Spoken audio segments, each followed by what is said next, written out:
Hi everybody, welcome back. In today's video, I'm going to show you guys how to make a junk journal from start to finish. This is going to be set up in different parts, that way it's easier to follow, and I'm going to tell you at the beginning of the video everything that you should need or might need to make the junk journal and different methods bind the journal. I'm going to go over the list of items that you will need, and this is how I'm going to make this journal. There are very different methods of making a journal. This one is going to be one that I'm sewing the signatures in. I have a video, two different videos on not sewing, so I thought I would show you guys how to make one that you put together by sewing. What you're going to need to make a junk journal the way that I'm making this junk journal is you will need some sort of cardboard that you can cut and modify to be the base of your junk journal. And I'll give you the measurements, and we'll cut this out today in this video. We'll go ahead and do the measurements, and so I will give that to you guys. You will need something to pierce the holes in your junk journal, so you will need something very sharp. They do have a tool that's made just for bookbinding that you can get. They have larger needles like this at Dollar Tree that you can actually get. This one seems like a really good size. I'm not sure. I'm trying to see the angle here, if I'm in angle or not. But that one seems like a really good size. It just has to be strong enough to fit through your signature pages that you're going to be putting in each signature. And then it will go through the cardboard and whatever you're lining the cardboard with. So far we have cardboard. We need something to pierce through the cardboard with, which we have here. We're going to need something to bind the journal together. So I'm going to be using embroidery floss that I thrifted. I actually have a large stash of embroidery floss that I use. I also have some different crochet yarn as well that I'll probably be using on different journal. I thought that the pink would really go well with this theme. You will need some sort of ribbon or trim closure for your journal, and I will go in detail when we get to attaching the straps to close it. We'll go into detail how big, how long you need each piece for your closure. There are other methods for closures as well. I just find that one the easiest. You'll need tape, glue, and your pages. The reason you'll need tape or glue is when we go to cut your inside of your junk journal cover, you're going to be reattaching it, and you'll need glue or your tape for that. I like using cloth tape. I've actually got to find where I've put the tape. I had it yesterday. I just don't know where I have it now. And you need your pages that you're going to use to create your signature with. You can use tea-dyed pages. This is actually some hand-dyed pages that I created, and these are dyed pink, and I actually attached those together with glue, and I'm going to be adding different mixed media elements to this journal. I created this page and used sewing and stamping and different things to create this page. But to get back on track, you're going to need something to put in to create your signatures.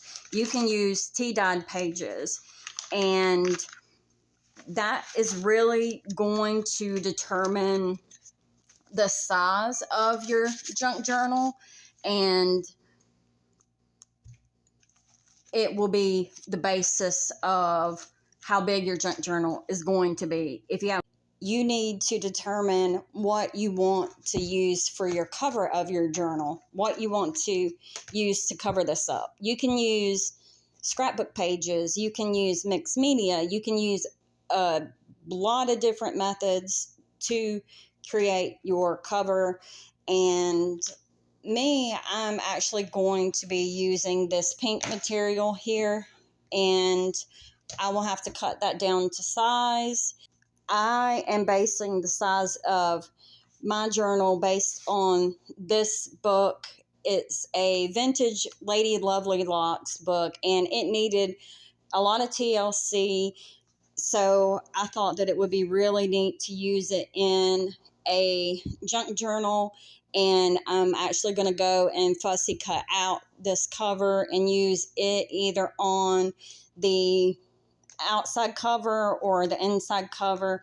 I plan on doing a lot of different journals with things from 80s and 90s childhood that I'll have available. I want to do this Barbie strawberry shortcake. I have quite many of those books that I want to use in creating journals, as well as She-Ra from He-Man, Masters of the Universe, all that lovely 80s and 90s nostalgia going on. And so that's what I based how big I wanted my signature pages to be, was from this. And so I'm assuming you've gathered your supplies by now, and we need to go ahead and measure the size that we're going to need for the cover. So let's do that. Let me move some of this stuff that I don't need right now, move it out of the way, and I will write down the measurements for you guys, and hopefully I'll write down the measurements properly. But if you have any questions, you can always leave those in the comments. The size that I wanted to make my journal, I had a similar idea because I had a previous junk journal that I made, and the size on it is 10 inches tall and around 7.5 inches wide. And so I knew that I liked this size of junk journal. Now we're going to take our cover, and I'm going to disassemble it. Sometimes there's a section that's been glued, and it's easier to remove it from this section. And you're going to open up your box. What I like to do first is I'm going to cut down the overall length of this.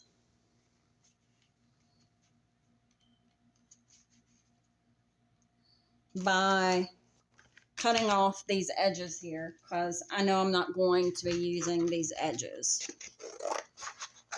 So I'm going to cut these edges off, and I'll be right back. Trimmed off the sides, the edges of the cereal box. Now I'm going to cut this into 3 pieces, because this is going to be your front and back cover of your journal, the middle is going to be your spine, but this spine is too large. So I need to cut down my spine, and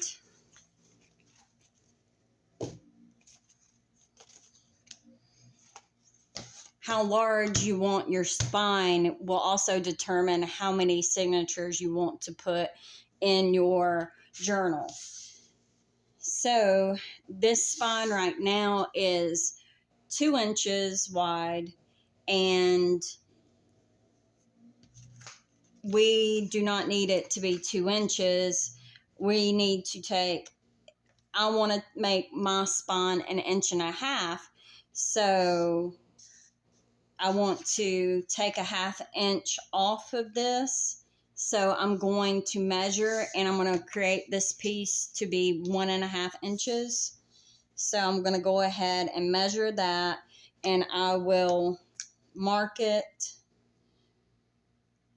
That way I know where I want to cut that. And I'm going to use my paper cutter so I can get a straight edge, but you don't have to use a paper cutter. I just find it easier to get the edges straight to use a paper cutter here. And let's see.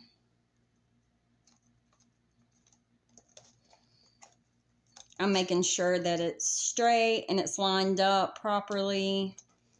I think that is where I put my mark, and I'm going to go ahead and cut it. And I'm left with my spine. So it should be 1.5 inches, and I still haven't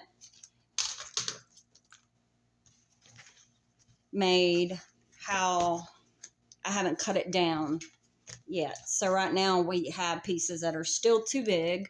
So I want to cut this down to fit my pages. And I find that people normally make their journals about this approximate size. So if you want to base your journal on mine, then you can go ahead and cut it down to the measurements that I give you. So this is going to be 9 inches. 9 inches long or tall. So I'm going to go ahead and mark 9 inches. And then I'll use my paper cutter and cut that as well. I'm going to go ahead and mark all 3 of my sections, because your spine will need to be the same size as well. And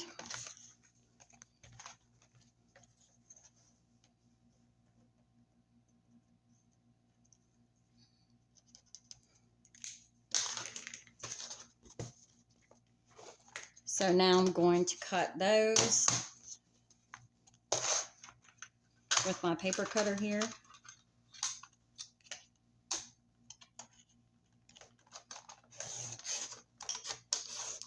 And like I said, this will be in sections. The video will be in sections. Today we're just going to work on getting the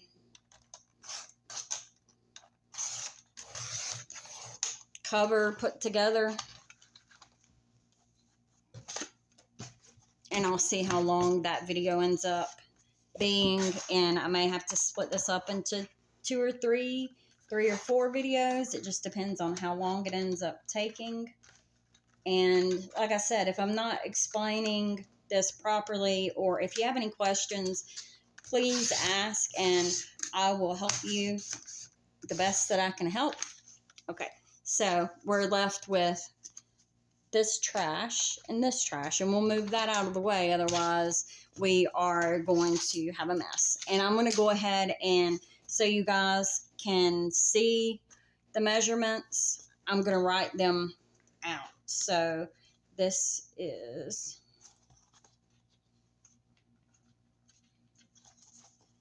ends up being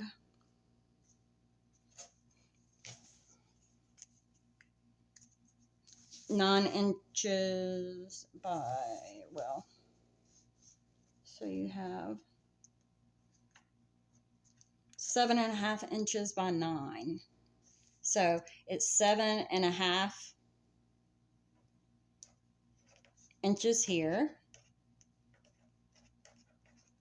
And then here you need your piece to be 9 inches. So I have it written down right there, 7.5 inches at the bottom, 9 inches there. So same thing, and hopefully this person will not be making noise. They're doing yard work today. So 7.5 inches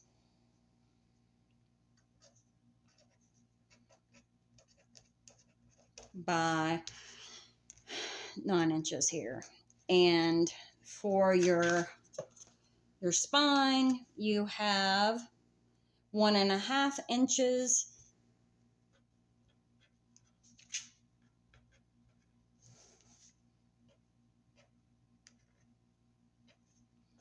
and you have 9 inches. So that way when you line up your pieces,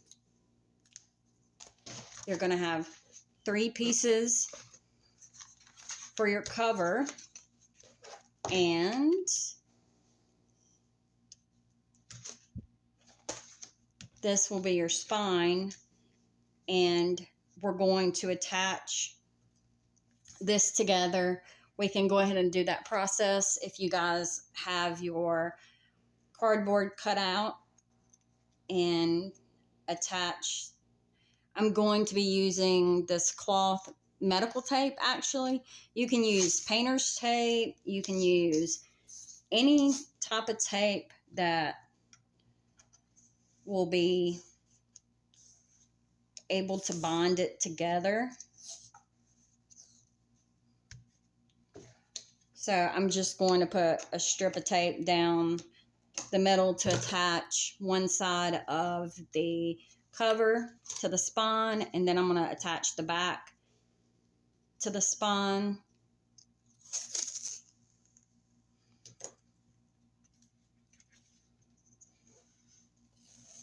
And this really isn't a complicated process. I tend to overcomplicate in my brain and think, wow, this is going to be extremely difficult, but it's actually not. That it's not. My brain just tends to overcomplicate everything, and it's hard to process different things sometimes. I don't know if anybody has the same thought process, but okay, so I went ahead and I trimmed the tape on that side, and I'm going to go ahead and I'm going to tape this as well.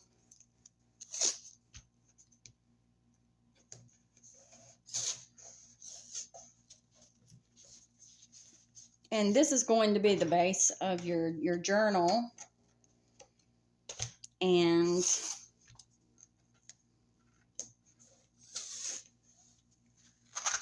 I'm going to reposition this tape so it's centered better there. And then I'm going to just trim the edges the same way. I'm going to just trim the overlap. That way I'm not making, you could just fold it over, but then you might have a little bit of a bulky section in your journal cover area. Okay, so now we have our base of our journal together.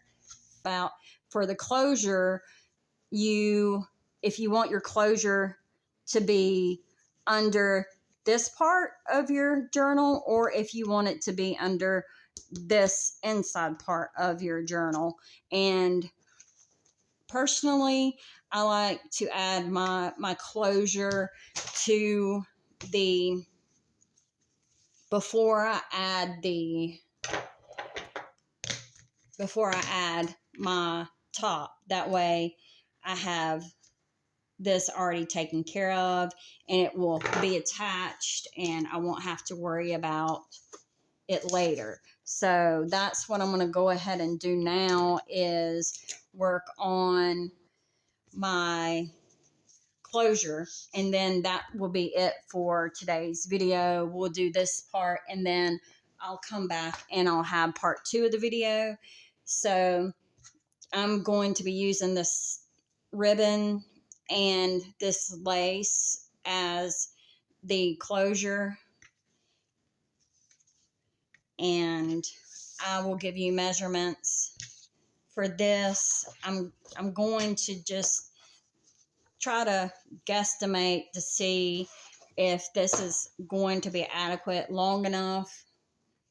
These pieces that I already have cut, and yes, they're gonna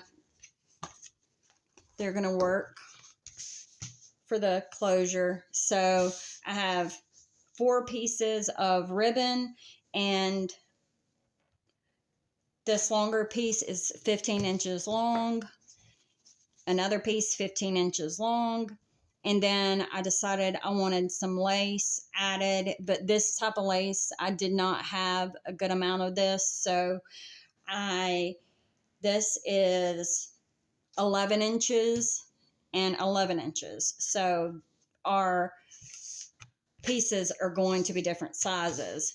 And I want my closure to be in the middle of my journal. So I'm just going to take and attach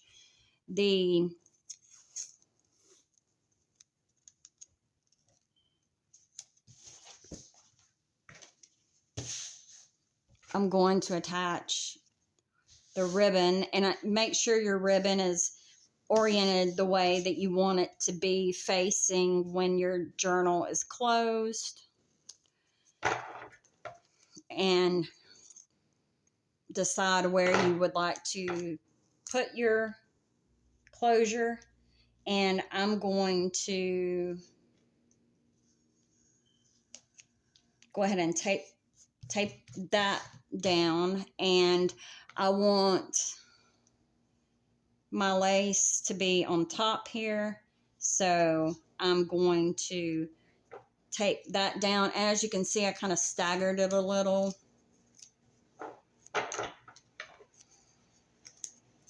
And it doesn't have to be exact, because you're just going to be tying this closed, and you're going to have your binding or your cover material over the top of this.